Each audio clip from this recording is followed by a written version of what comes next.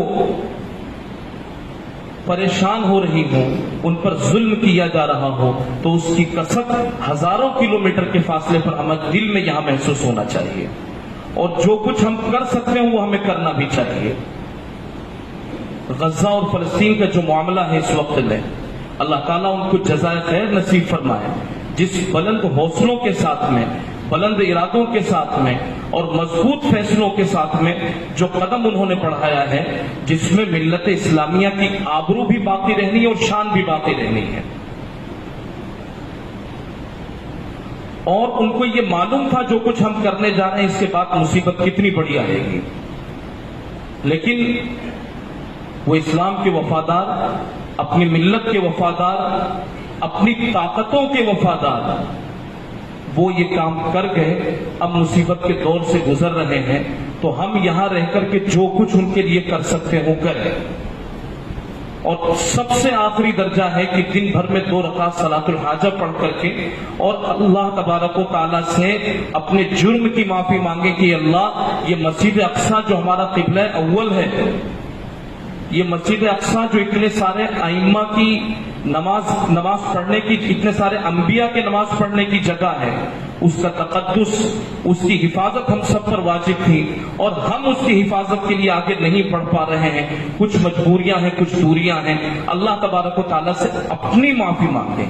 اور پھر وہ جو لوگ وہاں کر رہے ہیں، اس مسجد کی حفاظت کر رہے ہیں، اپنے قبلہ اول کی حفاظت کر رہے ہیں، ان کی قربانیاں اللہ قبول فرما لے اور اس سے زیادہ انہیں حوصلہ نصیب فرمائے. اس کے لیے بھی دعا کرتے رہیں.